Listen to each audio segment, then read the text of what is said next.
풍성함 같이 우리 마음 가운데에도 주님의 그 풍성케 하시는 그 은혜가 강같이 흘러 넘치기를 소망합니다. 가족과 고향에 대한 그리움은 채워도 끝이 없지요. 늘 그립고 아쉬운 마음입니다. 우리의 일상 가운데 좋은 음식이 없어서 그런 것일까요? 우리의 집이 크고 좋은 집 아니어서 그럴까요? 내 부모와 가족에 대한 그리움 때문입니다. 그것은 다른 것으로 대신할 수 없는 것이지요. 가족만이 우리에게 주는 채워주는 기쁨이 있습니다. 그게 채워지지 않을 때 우리의 삶은 그렇게 메마르고 거칠 수가 없습니다. 우리의 영혼의 배고픔도 똑같지 않을까 생각해 봅니다. 우리 영혼이 배고플 때 우리의 마음도 메마른 사막과 같습니다. 왜 그렇게 거칠은지요. 상대방의 말 실수 하나에 그냥 대뜸 화부터 나고 짜증이 앞서고 뭘 해도 기쁘지가 않고 재미가 없습니다. 삶이 뭐 이런가 의욕이 잘 생기지 않고 하나님의 때를 기다리는 것이 힘에 겨우 없습니다. 여러분, 우리가 배고파서 그렇습니다. 우리의 마음이 굶주려서 그렇고 우리 영혼이 허기져서 그렇습니다. 어떻게 해야 될까요? 간단합니다. 먹어야 됩니다. 이 굶주림은 참아야 할 배고픔이 아니라 채우고 넣어야 배불려야 하는 배고픔이기 때문입니다.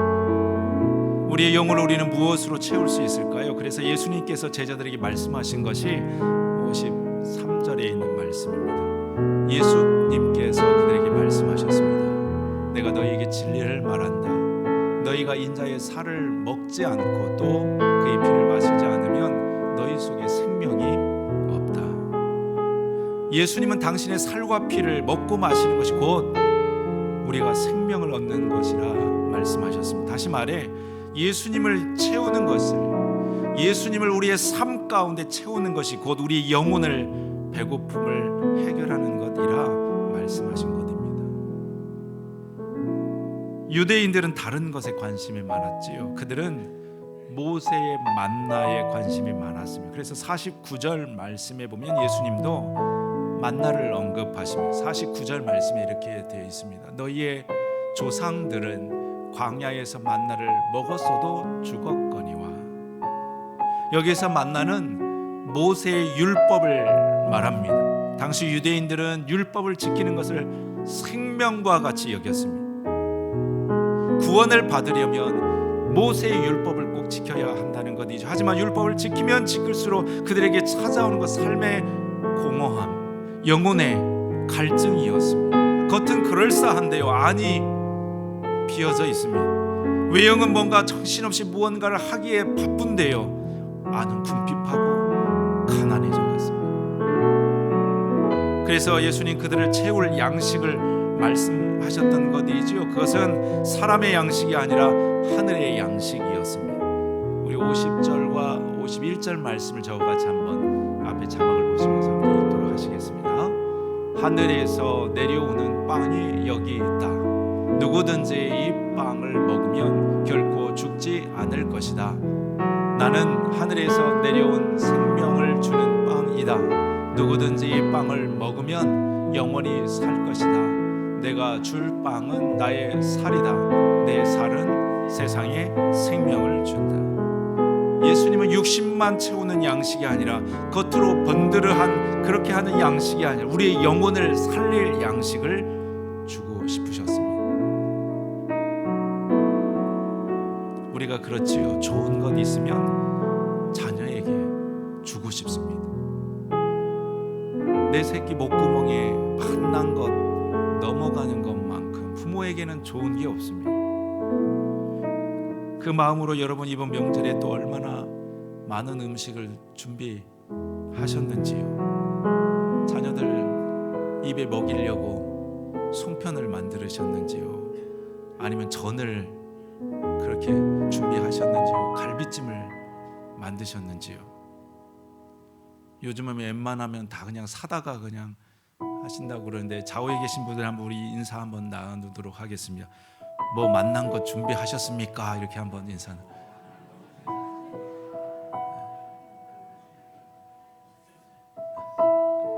부모는 그렇지요. 자녀들을 생각하면서 힘들지만 허리 아프지만 그거 준비하는 것이지요. 아이한테 좋은 건 먹이고 싶어서 그냥 애가 탑니다. 그런데 우리 아이들은 어디 부모 마음 같은지요. 맨날 그냥 짜고 맵고 한 그 인스턴트 식품이 크게 맛있다고 난리입니다. 어떤 엄마는 아이에게 채소를 안 먹으니까요, 특히 콩을 안 먹으니까요, 밥에다가 이렇게 숨겨가지고 반찬에 숨겨가지고 입안에다 넣어 놓으면 귀신같이 알고 다른 것은 삼키고 한쪽으로 콩을 그냥 이렇게 빼내는 거거든요. 그러니 엄마는 죽으라고 콩을 입에다 너 먹으라고 그러고, 아이는 안 먹는다고 실강이가 벌어지는 것이죠. 숟가락 들고서 이쪽 방 저쪽 방 쫓아다니면서 한바탕 전쟁을 치루어냅니다. 우리 할머니들 손자들 키울 때 다 그렇게 키우셨지요. 하나라도 좋은 건 먹이려고 그냥 숟가락 들고 쫓아가는 그 마음, 우리 주님의 마음입니다. 하나님은 우리에게 좋은 거 먹이고 싶습니다. 그래서 숟가락에 그냥 그 떠가지고 입에 갖다 대면서 졸졸 쫓아다니는 것이죠. 그런데 왜 우리는 이렇게 말을 잘 안 듣는지요? 왜 그렇게 말귀를 못 알아듣고 엉뚱한 것에, 지금 당장 눈앞에 있는 것에, 세상의 떡에 그렇게 관심이 많은지요? 그러다가 언제 정신을 차리느냐? 문제가 터져야 정신을 차립니다. 몸에 이상이 찾아오고 삶에 감당할 수 없는 시련이 찾아오고 나서 부랴부랴 내 삶을 찾고 가정을 보고 하나님을 찾는 우리들입니다. 그래서 여러분, 삶의 결핍은 하나님께서 우리를 부르시는 음성과 같습니다. 마치 때마다 명절 때에 부모들 다 고향을 찾는 것과 같이 우리를 불러내시는 그 하나님의 초청과 같습니다. 우리는 궁핍해야 하나님을 찾기 때문입니다. 건강의 어려움이 찾아와야 건강의 소중함을 깨닫는 것처럼요, 무슨 일을 당한 후에야 부모님 건강을 챙기는 것처럼요, 우리가 무엇인가를 잃고 나서야 그 절박함을, 그 절실함을 우리가 깨닫는 것처럼요, 때로 하나님께서 우리에게 결핍을 주시는 이유입니다. 주님은 그때마다 우리를 위해 밥상을 차려놓고 우리를 부르십니다. 마치 명절에 부모가 식탁 한가득 잔뜩 음식을 준비하고서 자녀를 기다리는 것과 같습니다. 안식이라는 음식을요, 쉼이라고 하는 요리를요, 잠시 멈춰섬이라고 하는 찌개를요, 용기라고 하는 반찬을요, 인내와 소망이라고 하는 그 요리를 식탁 한가운데 차려놓고 우리를 불러내시는 겁니다. 여러분은 어떤 음식이 필요한지요? 어떤 것이 입맛에 당기는지요? 주님은 누구든지 주님께로 나와 먹고 마시는 자에게 마음의 쉼을, 평강을, 자유함을, 소망을 배부르게 채워주시겠다 약속하십니다. 삶이 지치고 고됐다면 지금이 예수님의 밥상이 필요할 때입니다. 여러분, 명절에 부모님의 밥상에서 기쁘게 배부르게 채워내는 것 같이 우리 주님의 상에서도 마음껏 실컷 먹고 마심으로 우리 영혼의 넉넉함이 채워지는 복된 시간 될 수 있기를 소망합니다. 배부르다고 우리는 아무거나 먹어서는 안 됩니다. 배고픔보다 더 최악은 아무거나 배를 채우는 것입니다. 그래서 예수님 이 말씀하셨지요. 54절 55절에 있는 말씀, 저거 다시 한번 읽도록 하시겠습니다. 나의 살을 먹고 나의 피를 마시는 사람은 영생을 얻으며 나도 그 사람을 마지막 날에 부활시킬 것이다. 나의 살은 참된 음식이며 나의 피는 참된 음료라. 주님은 참된 양식, 참된 음식, 참된 음료를 말씀하셨습니다. 무슨 말일까요? 참되지 않은 음식도 있다는 말씀입니다. 어느 집사님 하는 말씀 들었는데요, 집사님 병원에 가서 진단을 받았는데 의사 선생님한테 혼쭐이 났습니다. 아니, 이렇게 될 때까지 왜 이렇게 방치해 놨냐고, 이러다 큰일 난다고, 앞으로는 운동도 좀 해야 되겠고 특히 음식을 가려 먹어야 된다고 주의를 받게 된 겁니다. 그래서 그래서 그날 이후에 그분의 음식을 선택하는 기준은 달라졌습니다. 전에는 음식이 입에 나한테 맞냐 안 맞냐, 이 음식 맛있냐 맛없느냐가 기준이었지요. 입맛에 맞으면 그냥 잔뜩 막 먹는 겁니다. 배가 그냥 목까지 차 오를 때까지 먹고, 맛이 없으면 아예 입에 손을 대지 않는 거죠. 그런데 의사 선생님의 그 말 한마디에 그 기준이 달라졌습니다. 이제는 음식이 맛있고 맛없느냐가 기준이 아니라 이제는 그 음식이 내 몸에 좋은가 안 좋은가, 그걸로 바뀌게 된 거입니다. 우리가 급하면 하기 쉬운 실수가 아무거나 막 먹는 것입니다. 아무거나 채우는 것입니다. 아무거나 붙들고 살아가는 것입니다. 그러면 큰일 납니다. 왜 예수님 제자들에게 주님의 살과 피를 먹으라 말씀하셨을까요? 어떻게 생각하면 좀 끔찍한 말씀. 어떻게 사람의 살을 먹고요, 어떻게 피를 마십니까? 왜 예수님이 이런 끔찍한 표현을 쓰셨을까요? 이것 때문에 예수님은 유대인들에게 집요하게 공격을 당하셨습니다. 하지만 예수님이 표현을 고집하셨었지요. 그것은 54절에 나와 있는 이 먹고라고 하는 단어 때문입니다.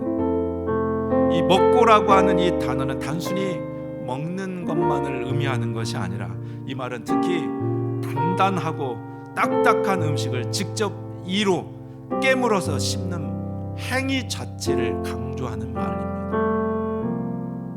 우리가 음식을 먹을 때 그렇지요. 음식을 입 안에다 넣고 이로 깨물고 씹고 잘 부숴낸 다음에 꿀꺽 삼켜가지고 위에서 주물럭 해가지고 그것을 잘 섞어낸 다음에 장으로 가서 물도 흡수하고 영양분도 흡수해내는 것이지요. 바로 이것입니다. 예수님의 살과 피를 먹는다고 하는 것은 바로 이와 같은 실제적인 행위를 강조하는 표현입니다. 단지 지적인 동의말을 말하는 것이 아닙니다.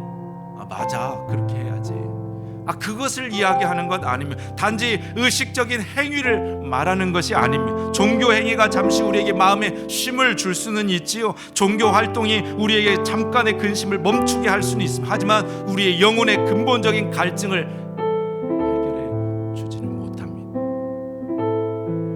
그저 예배 드리면서 고개로 끄덕끄덕 하는 것, 일주일에 주일 예배 한 번 드리는 것, 그것이 우리의 문제를 해결해 주지 못한다는 말씀입니다. 우리가 남의 먹는 거 구경하고 있으면 저절로 내 배가 불러오는지요. TV에 보면 누군가 막 흔한 것 먹고 맛이 어떻다 저렇다 설명해 주면 나도 그 맛 알게 되어지는지요. 찬양대가 열심히 찬양하는 것, 그게 내 찬양이 되어지는지요. 대표자가 기도 나와서 기도하는 것이 내 기도가 되는지요. 성경 속에 기록되어져 있는 말씀이 그냥 끄덕끄덕 한다고 내 말씀이 되는지요. 실제로 먹어봐야 됩니다. 실제로 내 삶 속에서 그것을 씹고 삼키고 넘겨서 소화시키고 내 말씀이 되게 살아가는 그 삶이 필요한 것입니다. 예수님 그것을 말씀하신 것이죠. 우리가 주님을 먹는다는 것, 실제적으로 우리의 삶 가운데 주님의 것을 우리 안에 넣고 씹고 삼키고 소화시키고 내 것 되게 하라 하는 것입니다. 다른 말로 주님의 가르침을 실제로 삶으로 살아보라는 것이지요. 듣기만 하지 말고 주님의 안식을, 평강을 한번 삶으로 살아보라는 것입니다. 힘들고 어렵지만 주님의 믿음을 가지고 한번 견디고 인내해 보라는 것입니다. 여러분, 말처럼 쉽지 않습니다. 마치 어린아이가 딱딱한 음식을 처음 먹는 것과 같이 주님의 것을 우리가 먹고 마시고 삶 가운데 살아낸다고 하는 것이 생각처럼 단번에 되지 않습니다. 얼마나 딱딱한지요, 얼마나 거친지요. 한번 넘기는 것이 쉬운 일 아닙니다. 그래서 예수님 54절에 이 먹는다는 두 번째 뜻에는 반복하라는 뜻이 있습니다. 한번 그렇게 해서 되는 일이 아니라는 것이죠. 먹고 마시는 것을 수없이 계속하고 반복하라는 것입니다. 내게 주신 그 말씀을 삶 속에 살아내는 것을 한번 해고 안 된다고 멈추지 말고, 기도한다고 안 된다고 멈추지 말고, 살아봤더니 그게 안 된다고 멈추지 말고 계속해서 반복할 것을 말씀합니다. 언제까지요? 소화 다 될 때까지요. 그 맛을 알게 될 때까지요. 마치 되새김질하는 동물처럼 음식을 음미하며 씹어보라는 것입니다. 우리의 주님의 먹고 마심을 우리 일상 가운데 그렇게 계속 살아갈 것을 말씀합니다. 예수님 56절에 이렇게 말씀하셨지. 우리 한번 같이 한번 56절 57절 마지막으로 한번 읽도록 하겠습니다. 나의 살을 먹고 나의 피를 마시는 사람은 누구든지 내 안에 있고 나도 그 사람 안에 있다. 살아계신 아버지께서 나를 보내셨고 나 또한 아버지 때문에 살고 있는 것처럼 나를 먹는 그 사람은 나 때문에 살 것이다. 우리가 주님을 먹고 마시는 것 마치 무엇과 같은가? 그것은 주님과 함께 한 가정 안에 사는 것과 같다 말씀합니다. 내가 안에, 너도 그 사람 안에, 마치 그분이 한 집안에서 먹고 마시며 함께 사는 것과 같습니다. 명절 때 우리 자녀들이 잠깐 식사 한번 나누는 것으로 얼마나 아쉬움이 큽니까? 한번 식사로 그의 마음을 다 우리가 이해할 수 있습니까? 그저 잠시 아쉬움을 달랠 뿐이지요. 여러분 표정 보니까 얼른 밥 먹었으면 빨리 짐 싸들고 올라갔으면 좋겠다. 두 번 밥 먹지 말고 명절 반찬 알아서들 잘 싸가가지고 얼른 출발하면 고맙겠다 하는 그 마음이신지요? 몇 분은 끄덕끄덕 하셨습니다. 여러분 자녀들은 혹 그럴지 몰라도 우리 하나님과의 식사는 그렇게 하지 마시기를 바랍니다. 주님과의 식사는 한 번으로 끝내지 마십시오. 명절에 잔뜩 배불렀다고 다시 배 안 고픈지요? 한 끼 배불리 잘 먹었다고 다음에 또 안 먹어도 되는지요? 우리는 또 배가 고픈 것입니다. 하나님께서 이스라엘 백성들에게 매일 광야에 나가서 만나를 거두게 하신 이유가 여기 있습니다. 필요한 양식을 매일매일 광야로 나아가서 그것을 거두어 먹게 하셨습니다. 우리도 마찬가지요. 우리도 하루하루를 매일 양식이 하나님 앞에 필요한 것입니다. 그러니 우리도 매일 주님 앞에 나아가서 그분과 함께 먹고 마시는 영적인 공급이 우리에게 필요한 것이지요. 우리가 언제 예수님으로 인하여서 온전히 배부른 적이 언제였던가요? 한 주 전에 배불렀던가요? 한 달 전에 배불렀던가요? 여러분 우리가 채우지 않으면 그 자리는 다른 것이 채워집니다. 참 신기하죠. 우리 안에 예수님이 채워지지 않으면 거기에 세상의 것이, 사람의 것이 채워지게 되어집니다. 그러니 하나님 들어갈 것이 없게 되어지는 것이지요. 우리가 잔뜩 배부르면 다른 것 별로 먹고 싶은 생각이 없어집니다. 그러니 우리가 하나님의 것을 채우려면 먼저 내 것을 비워내야 됩니다. 영적인 배고픔, 갈급함, 목마름이 우리 가운데 있어야 됩니다. 이 글을 한번 들어보시지요. 채움의 반대말은 비움입니다. 우리는 채우심을 바라기 전에 먼저 비워야 함을 배워야 합니다. 오늘을 살아가는 많은 그리스도인들이 하나님의 은혜를 바라며 하나님의 채우심을 구하면서도 정작 자신의 것을 비우는 것을 두려워합니다. 우리가 진정 채우심을 바란다면 우리는 우리의 것을 버려야 하고 나의 온전히 하나님 내어드려 놓아야 합니다. 하나님은 여전히 우리가 비워지기를 기다리십니다. 여러분 하나님께서 우리를 기다리신다 말씀합니다. 명절에 부모가 자녀를 기다리듯이 출발했는데 왜 아직 안 오나? 이제 올 때가 됐는데 부모 마음처럼 우리 주님도 우리를 기다리십니다.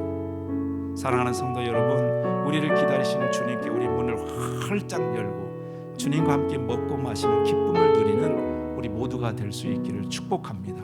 우리가 주님의 것이 채워지기를 원한다면 우리 문을 활짝 여셔야 됩니다.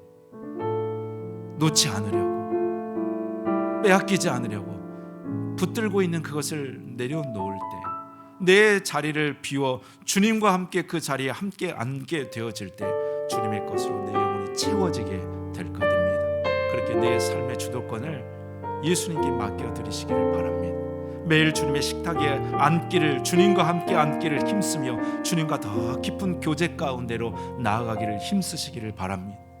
그가 명절에 부모에 차려준 따뜻한 풍성한 식탁과 같이 우리의 삶을 채우시고 넉넉히 하시고 따뜻하게 하시는 주님을 만나게 되어질 줄로 믿습니다.